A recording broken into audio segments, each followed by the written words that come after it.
mbégte la ñu am saa su ne di ànd ak yéen su waxtu wi jotee ci seen émission le rendez-vous de Sénégal 7 le rendez-vous du donner et du recevoir waa chaque fois ñu dalal fi koo xam te ni waxtaan ak moom ci réew mi ak tolluwaay bi tey jii nag dañu dem ba fi nga xam te ni mooy Pastef ngir rek dalal fa kenn ci ñoom un cadre de Pastef il fait partie de la commission santé bu Pastef en quelque sorte l'équipe médicale d'Ousmane Sonko mi nga xamante ne ni moom moo jiite boobu di parti di Pastef alors kan la du Cheikh ku dul Cheikh Abdou Seye ma di la nuyu baax a baax.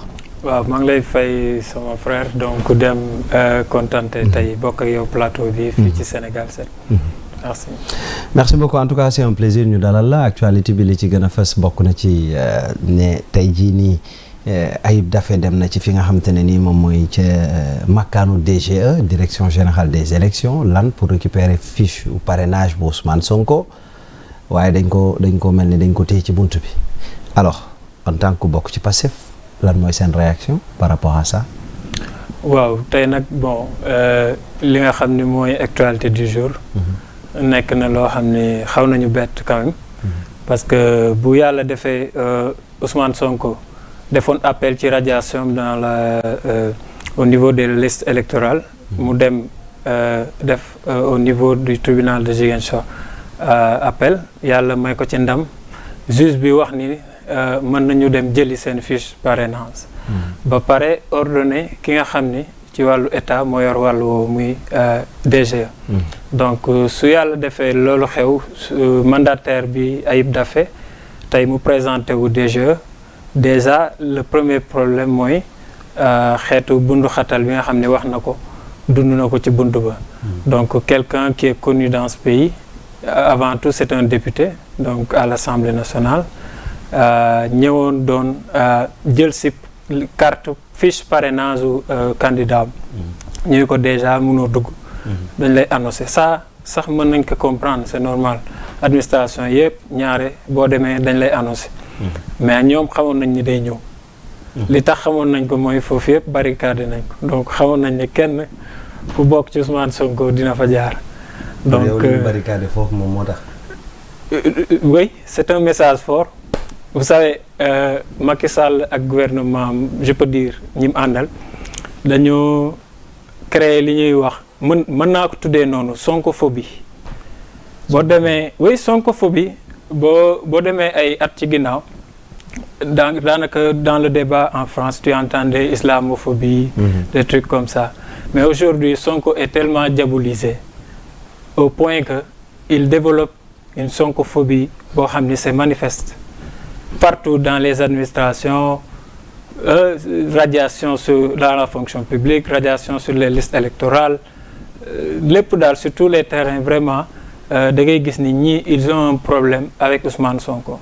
C'est pas un problème personnel mais boo xoolee ñi nga xam ne surtout ñu ngi koy doxal. bu dul ñi ci politique.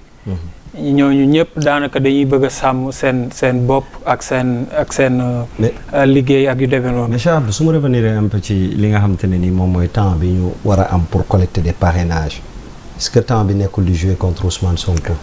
waaw ça c'est une injustice. qu'on voit nous tous c'est une grosse injustice tey képp kuy candidat au niveau des élections yaa ngi sur le terrain c'est vrai que parrainage bi dëgër na ci ñoom ba ñenn ñi ngi manifester wu mais bis bu Ousmane tijjee robinet yi rek ñëpp am bu soobee yàlla mais vraiment c'est une grosse injustice pour Ousmane. Pour yow pour combien de temps cette situation va encore perdurer. Je pense que ça dépend que d'eux parce que ñoom ñoo yor dossier Ousmane di ko dawale ni mu leen neexee parfois ils font du fast track parfois ñu jël seen temps tey li doon yoon mooy su Daffé présenté au DG ñu ni ko am say fiche parrainage parce que c'est pas Daffé bu ñëw ni damaa bëgg fiche juge moo décidé ni joxe leen fiche parrainage bu Ousmane Sonko et le président Macky Sall moo taxawoon fii daal ni dinaa fexe ba toutes les décisions de justice seront respectées. loolu bi mu koy wax ñun ñi doon déglu xamoon nañ ni daanaka c'est une parole adressée et singulièrement à la situation de Ousmane Sonko waaye amaana sax mi ngi woon ci biir xelam que ni bu fekkee décision yi arrangé na ko dina fexe ñu appliquer ko bu ko arrangé wul mu fexe ba mais lan lay wane quoi le fait que bon décision jóge ci juge bi ou magistrat mais exécution bi xaw a poser problème lan lay waree. mais loolu tous les Sénégalais le savent Ousmane Sonko du fait de son poids en tant que le numéro 1 de l'opposition sénégalaise tey li daan xew avant boo xoolee Ousmane ñoom mënuñu woon tolérer muy dajale ay nit saa yu musaan am rek fépp fu muy dem lu mu toll ak juróomi nit suñu dajaloo gazé nañ loolu ñoom mënuñu ko maye lu toll ni tarfatay ne ci Ousmane et c'est la même logique qui continue boo xoolee tey il ne souhaite pas que Ousmane en tout cas ñuy collecter des parrainages au nom d'Ousmane. Est-ce qu'il va le faire? Et ça c'est du sonkophobie quoi. loolu lay dina ko def. ndax dina bon. vu ni ñuy doxalee nii. D'accord. non je demande tout simplement. non je comprends ta question mais li ma ci mën a wax mooy comme ñoom ñoo yore instruments yi et que bu leen neexee manipuler ou bien organiser les choses ba nga xam ni ça leur soit faveur donc mën nañu fexe ba ci wàllu yoon ak ci yeneen pexe que ni Ousmane du bokk loolu mën na ne fii Sénégal la néew ma nag yoon day jalgati mais ñoom ci seen wàllu pexe am na nuñ mën a fexe ba candidature Ousmane du jàll mais teewul toujours Sénégal am nañ fi ay juges ak ñoo xam ni dëgg rek la ñuy dox moom la ñuy àtte te gars yi fi toll ci yeneen parrainage yi ñu jëloon fiche yi. bon yooyu c'est des questions yoo xam ni ñooñu mënaguñu collecter parrainage ça. Pourquoi? Non mais attends ñun on a un candidat unique et qui demeure le candidat c'est Ousmane Sonko. Alors pourquoi jël yeneen fiche? Donc ñun ñu ngi ci toujours dans une logique où Ousmane amul lenn lu ko gàllankoor lu ko tee jël collecter parrainage et jusque là dossier yi fi aju yëpp yi fi feeñ yëpp amul benn bu taxaw ni Ousmane mënta bañ a nekk candidat ci élection yi ñu jëm donc loolu su amee on préfère attendre d'abord qu'il reçoit ses fiches de parrainage yi nga xam ne ñoom ñoo confisqué bis bu ñu ko joxee Ousmane va aller en parrainage ces 5 que tu parles là vont aller en parrainage. ñoom ñëpp tamit. Bien sûr. Pourquoi? yàqul dara. Quel est le problème? lan benn électorat. Bien sûr ñoo bokk benn électorat mais collecte des parrainages ça fait quoi? D'accord. Ousmane Sonko il a repris la grève wér-gu-yaramam fu mu toll. waaw waxoon ne wér-gu-yaramam dafa xawoon a sutante temps yële passé. waaw mu jëlaat grève de la faim. Ousmane. comment il se porte? jamono yi ci loxoy administration pénitentiaire la ne bien que li ñu koy toppatoo foofu ñu ngi ciy associé ak médecin boppam bi nekk ci parti bi ku ne xam na ko docteur Cissé jamono yi wér-gu-yaram amaguñ ci ay nouvelles. Même équipe médicale u Pastef. néew ma équipe médicale u Pastef mais mën naa ni ñun en tant que militant de parti malgré on est dans l'équipe médicale amuñu ay nouvelles ci wér-gu-yaramu Ousmane Sonko du ñàkk bañ a wax mais foofu la yëfi toll bis bu amee loo xam ne war naa génn ci wér-gu-yaramu Ousmane Sonko ci canaux yi mu daan jaar ñëpp dinañ ko xam. mais wér-gu-yaram may na ko muy entamer waat une autre grève. mais il n'a pas le choix. pourquoi amul choix. Ousmane lan moo ko dese lu dul résistance yow 2015 lañ la commencé diaboliser génne la fonction publique radié je vais dire le mot radié la ci biir fonction publique xañ la lépp luy droit ak yelleef ci sa vie politique gazé nañ ko fi defal nañ koy produits yoo xam ni amande c'est toxique lu bëree bëri yoo xam ni ay jafe-jafe yoo xam ni teg nañ ko ci ndodd Ousmane ba tey mi ngi prison donc kooku loolu war naa tax fi mu jaar mais écoute grève de la faim tu sais que c'est un moyen pour lutter. Oui. façon la pour xeex. après tout ce qui s'est passé on nous avait dit que ne xaw ma ay kilifa ñoo ko ñaan njëkk mu nangu ko. mais fan la mujj. yow kay laa koy laaj. ah non man ak yow ay Sénégalais lañ ñoo bokk nekk ci dëkk bi. waaw mais kilifa yooyu ñu ngi fi ba tey de. waaw d'accord man néew ma kilifa yi ñàkkul ni am na lu ñu waxtaan ak ki nga xam ne moo ko téye mais ba tey Ousmane mi ngi moom kaso loolooy dëgg te ci lu dul yoon teguñu ko fenn. da nga bëgg a wax ñaan njëkk gi kon ci kaw moo ñu bàyyi woon ko la woon. fii de d'habitude procès politique bu fi mës a aboutir daanaka bu ci kilifa yi ñaan mooy ñu jéggale ñu ñaan njëkk bàyyi ñëpp nekk ci jàmm loolu la kilifa yi mës a ñaan ku mel ni sëñ Mountakha ak kilifa yi nekk fépp ci Sénégal.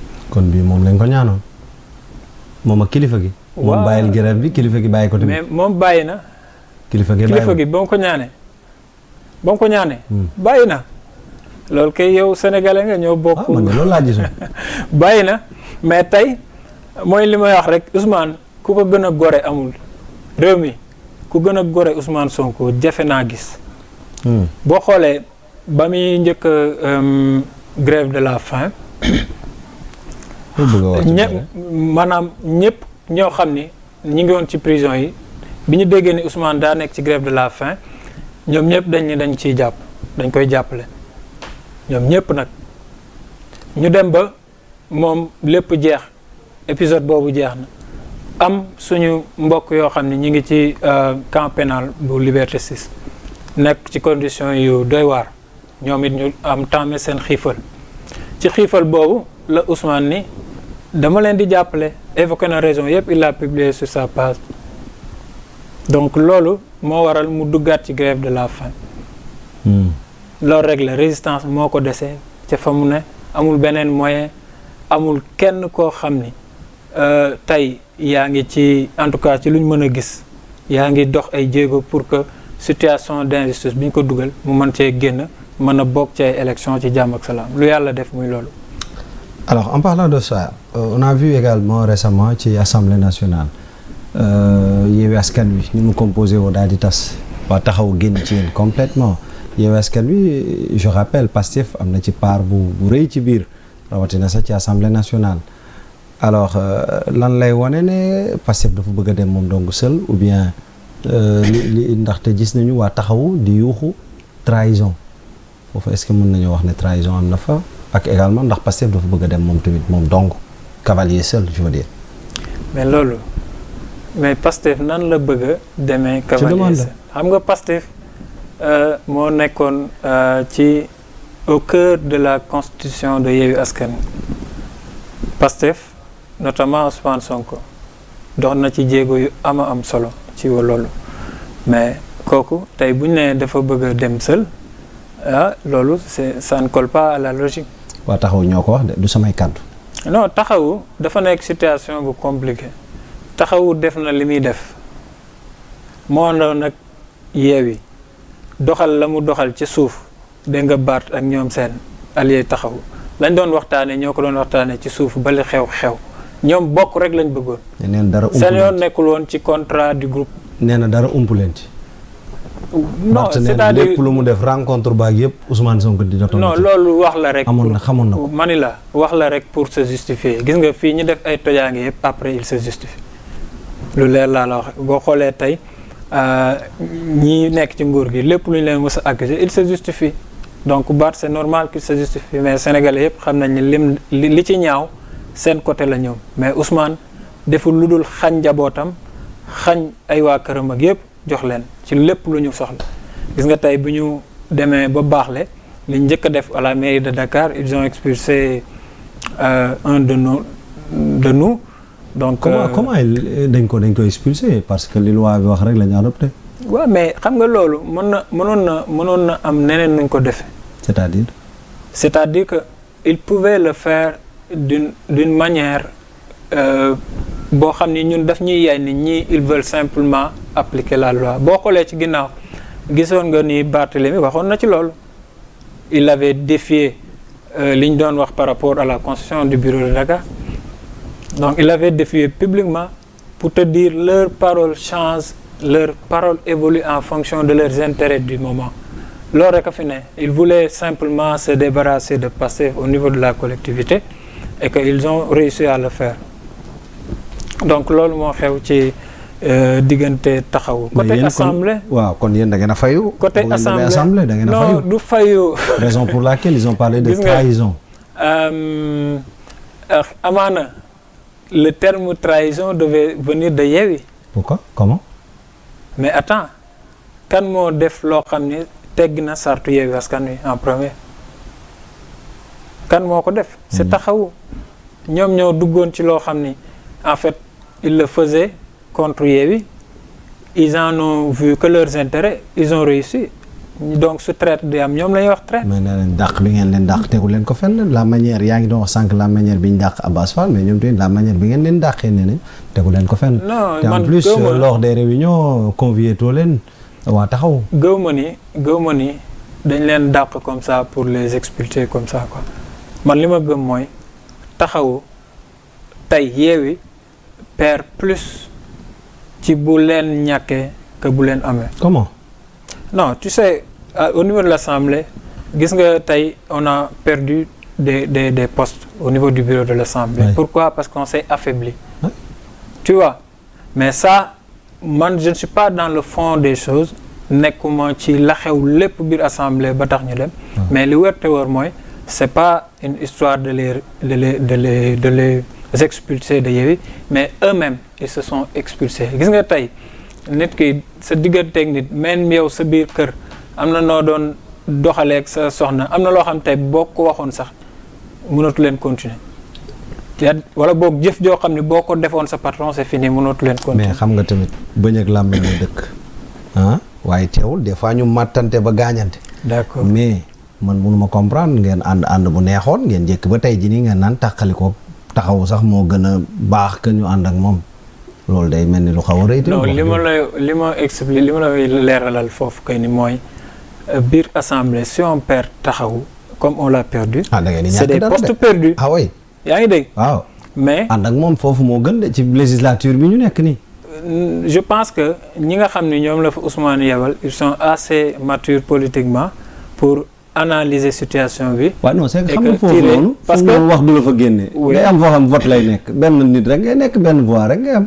te bu ngeen nekkee bon dañ koy wax ñaar mën kenn te ñett du bëri tamit te bu ngeen union fait la force quand même. waaw non je suis d'accord un peu ci logique bi ngay waxee. waay gis nga y a 2 tournants importants de cette 14e législature yoo xam ni moi je peux dire que bu ñu doon évaluer suñu bopp. on a manqué politiquement. mooy lan le moment où on était à la motion de censure. Excusez-moi. Et derrière sax. Avant loolu, allez-y. Le moment qu'on mettait la liste des députés. Oui, avec Khalifa Sall. Avec Khalifa. Gis nga ce jeu qu'ils ont fait malheureusement. Fexe ba nos listes ont été invalidées. Cette invalidation, c'est pas simple comme ça hein. Tayef la kon pour xam nga lu muy signifier. Lan mooy que ni on avait possibilité que Ousmane Sonko soit un député à nouveau et déjà loolu rek bu ñu ci taxawee c'est important. Ousmane Sonko, député à l'heure actuellement, Ousmane Sonko devrait être le président de l'Assemblée nationale. Exactement. Donc tu viens un peu dans je vous rejoins, je comprends. Tu avances un peu dans ma réflexion. Mais après man tamit mo bëgg nga comprendre ma. Ouais, allez-y. Maintenant, tey ci seen jëf ñoom waa Taxaw tax nañ Ousmane Sonko perd une immunité parlementaire, c'est important. Les gars l'ont levé ils ont levé son immunité sur un procès. Te loolu c'est pas à négliger pour un homme politique. Un homme politique s'engage sur des débats, parfois il peut dire des choses, parfois il peut avoir des postures très sérieuses et très contradictoires avec le pouvoir. Donc tey Ousmane perd son immunité, ça c'est un affaiblissement. Et ce coup-là, on l'a reçu de Taxawu. Mais léegi ngeen koy soogoo nangu man loolu moo ma jaaxal. Deuxième bi lan la. Non benn ngoogu noonu. On a perdu vraiment à ce niveau. On a manqué au moment de mettre cette motion de censure là où je dis pas Taxawu mais wàllu duma ci sori parce que c'est un débat un peu compliqué avec wàllu mais tey non tey sax débat bi du wàllu Taxawu la rek. D'accord mais je veux dire on pouvait réussir ci wàllu motion de censure mu nekk un succès historique ci histoire du Sénégal mais malheureusement ci ay àndandoo yoo xam ne ndeke bu leen neexee wor. D'accord malheureusement on a perdu. xam nga li ma fi wax lépp léegi d'accord man comprendre naa sa logique mais est-ce que lépp bu ñu ko tënkee kon du da ngeen a naïf. ak li ñu leen di wax ne mature leen. non c'est pas naïf. ngay ànd ak ñun mu lay dóor ay coups rek nga naan non c'est-à-dire ngeen dem ba fin temps mu def la coup bu comme ni ngeen ko waxee. li ngeen yéen coup la. xam nga li ci am du coup très bien donc c'est un coup boo xam ni on a en tout cas je peux dire Ousmane Sonko. yàgg ngeen a encaissé quoi. Ousmane Sonko a tout anticipé. Il savait que cette question des listes là invalide tout le monde ñoom ñëpp ñu ñàkk ils s'affaiblissent à l'Assemblée. nu mu koy xamee ba pare mu jàll. non il le savait. il a fait mais il a réagi. non pas réaction bi ñuy xaar réaction d'une manière très politique quand même à ce que liste boobu moom invalidation doo am parce que tamit mënoo wóolu nit ba pare tamit xam nga tamit vérifier ñàkkul bañ a tax nga wóolu nit ki tamit. yow invalidation liste gis nga lim jëlal. gars yi ci xeex waaw man d'accord na mais dama ne. liste ba est-ce que waroon nañoo yegg fu ñu koy invalider man foofu laay waxee quoi. mais loolu laa la wax ni Ousmane a anticipé il a tout fait pour que duñu yegg ci loolu ba tax na il a pris ses responsabilités moom sax mooy wax mu ni moom moo woo Khalifa wax ak moom ni ko bu dee li ma lay wax mënoo koo wax Barth nga paas ma Barth ma wax ak moom xam nga loolu leer na donc moom. xamoon na ni bu ñu yóbbu woon liste yooyu ils vont perdre ça va être invalidé et quand c'est invalidé il y a toutes les conséquences.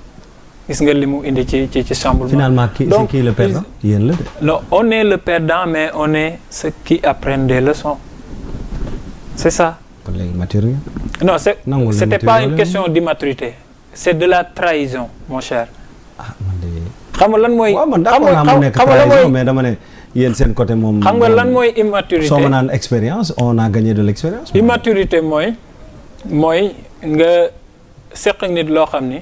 def na la ko mais yow yëgoo sax ba muy ñëw. ah est-ce que yëg ngeen. yaa ngi dégg da ngeen yëg-yëglu rek mais yëgu leen woon de bal bii nii bal perdu la de pan la leen def. non fin temps bi ngeen commencé comprendre na ok ndekete ok noonu rek ngeen koy jàppee de.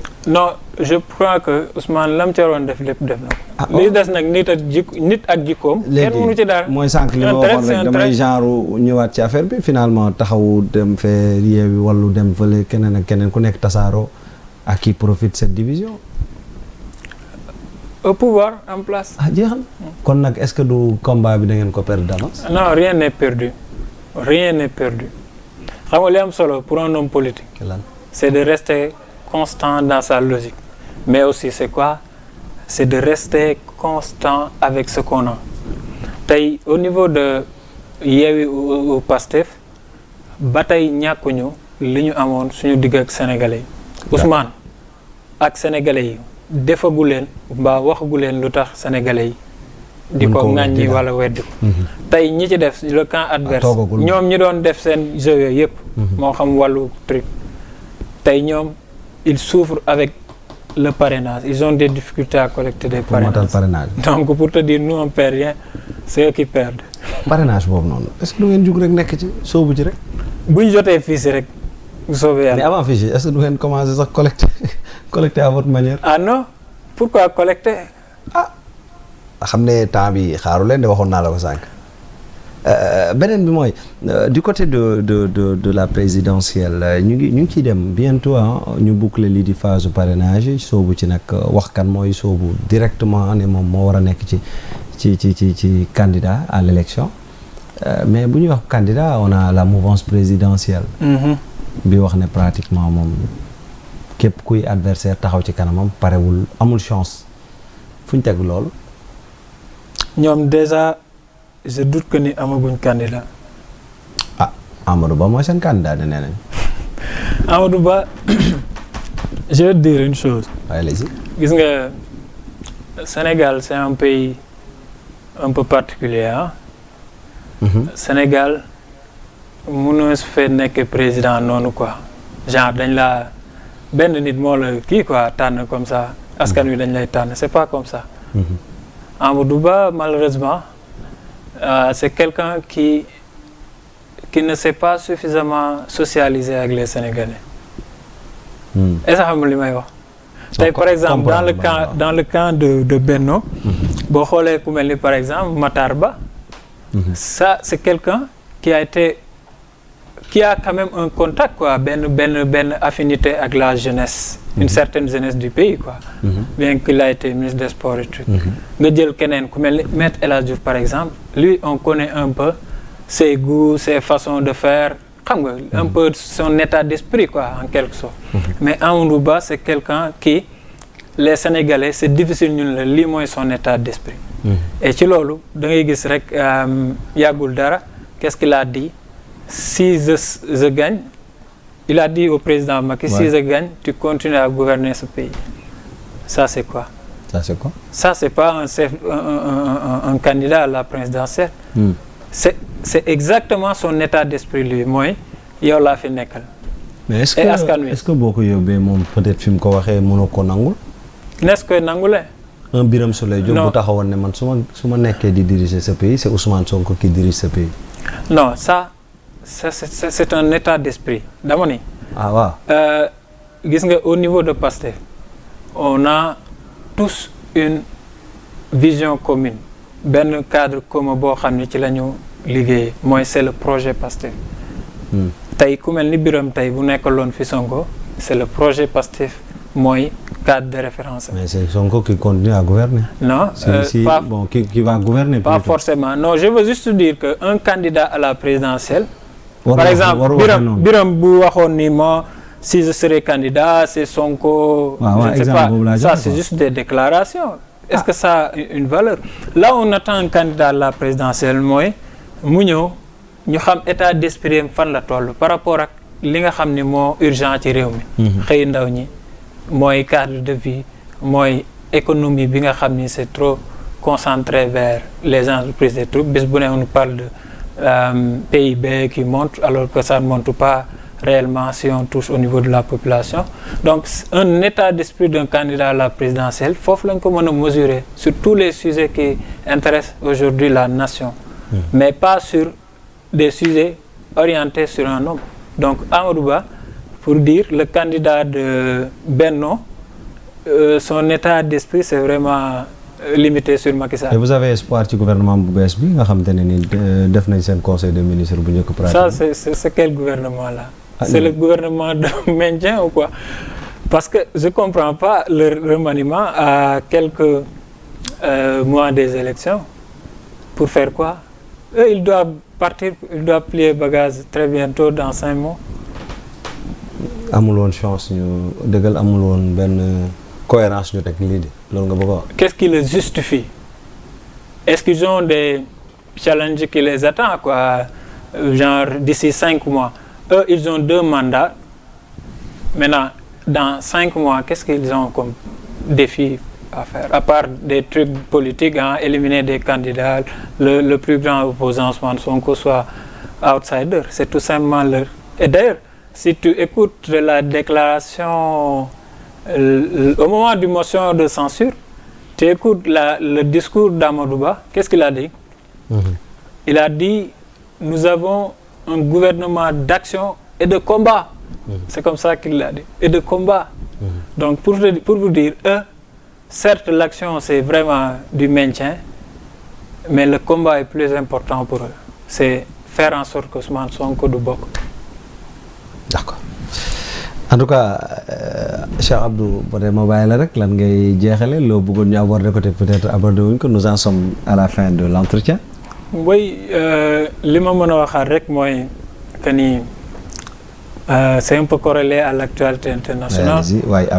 La situation ak suñu mbokk yi nekkee Palestine. di ay jullit am lu ñu gëm. nekk ci seen terroir. mu nekk un terroir très sacré. mën nañ la wax wala bokk ñun ñëpp jàng nañ li xew foofu yëpp ci au niveau de la mosquée tey aussi gis nga tey lu ñaaw li nga xam ne am na l'hôpital Al Ahla. Je pense que c'est comme ça que ça s'appelle. Détruit 411 morts. Loolu mu nekk une situation très compliquée. lu dur pour les musulmans et ce qui fait toujours mal c'est que c'est des enfants surtout. Malheureusement image yi ngay gis yëpp c'est des enfants qui sont atteints. Et ils sont presque morts quoi. On les met sur des brancards, on sait qu'ils sont déjà morts. Ils souffrent quoi, ils agonisent. te loolu du dara lu dul àdduna bu doy waar àdduna bu jaxasoo. ñi nga xam ni gëm nañ dara ñoom saa su ne ci ay jafe-jafe lañ. bundu xatal rey tëj kaso boom ñi gëmul dara ñi ngi ci jàmm pour l'instant. parce que àdduna tëddee noonu yàlla ku maanu la bëri na lu fi xew ñu koy jëñ yàlla. yoonu yàlla néew ci yàlla il fonctionne un peu comme ni président di fonctionner lui il fait ses décrets. par exemple Ousmane Sonko day nekk président Macky Sall dina mës a nekk président diw day nekk ministre pare na ca.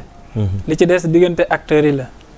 mooy tey un peu situation bi nga gis ñii taxaw temm ni Ousmane du nekk candidat. mooy défier dogalu yàlla. défier li nga xam ne moom la yàlla nar ci doomu aadama. et loolu